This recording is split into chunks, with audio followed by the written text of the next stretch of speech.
Hey besties, this is Best for Me and I'm Shayla. I hope you are doing well, especially this month since January is Mental Wellness Month. I told you this year I'm not setting resolutions, I'm setting boundaries. The ultimate boundary is going no contact. That's cutting off the narcissist in your life as if they no longer existed. You know what I mean? Like they are no longer here. I've been no contact with my mother, the narcissist, and my brother, the golden child, who now is very much a narcissist, being influenced by my mother for about 4 years. When you go no contact, understand that this is a last resort.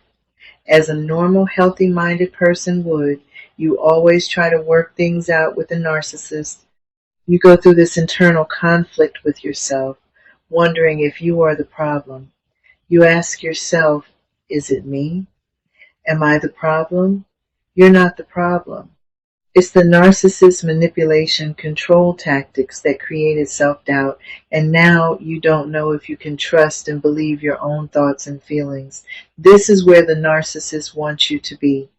It's much easier to control you when you doubt yourself, just like it's easier for the narcissist to control you when they isolate you from others, keeping you separated from the truth. As you're trying to reconcile with the narcissist, you begin to realize that you are not the problem, and you never were the problem. If your efforts to work things out with the narcissist fail, you may need to set boundaries like I've talked about to protect yourself from being disrespected and to get your needs met. It may be a telephone boundary or a conversation boundary or any relationship boundary you feel you must set. When you've tried everything to work things out with the narcissist and nothing changes, it may be time to go no contact. Now, I could have told you before you attempted to reconcile with the narcissist that narcissists do not change. Listen to me real good. You can't deal with a narcissist in the same way that you would someone who is not a narcissist. When you fall out or have a disagreement with someone, you might be mad for a little while, but eventually you and the other person are able to find a common ground, move on from the past, and be reconciled. To put it simply, forgive and forget. When you're dealing with a mature individual, this would be possible, but not when the individual is a narcissist.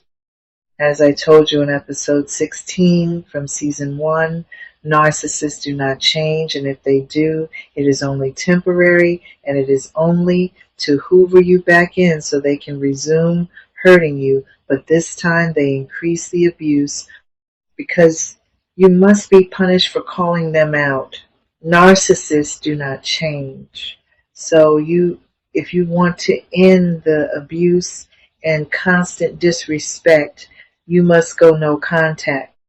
No contact is a permanent solution. It is a last resort and should not be taken lightly. No contact is exactly that, no contact. For this ultimate boundary to work for you, there can't be any contact whatsoever with the narcissist. It is advised to block them on social media and to stop following them because you don't need to be triggered by things the narcissist will post hoping to get a reaction from you. You literally must go no contact. Not sometimes no contact, not every once in a while no contact. It's strictly no contact. No contact is the end of the relationship, but also the end of your connection to the narcissist. You no longer associate. I call this the ultimate boundary because as soon as you do it, it's like you're surrounded by peace. Like peace is giving you a big hug to let you know you did the right thing when going no contact. That has been my experience. No more drama, no more lies, no more being mistreated by my family. In addition to feeling peaceful, you will also feel stronger. You stood up for yourself and did something that was hard to do, and that's eliminating the narcissist relationship from your life. You're not just ending the relationship, you're ending your involvement with the narcissist in every way possible. No contact is not to punish the narcissist. No contact is for you to heal from the narcissist abuse.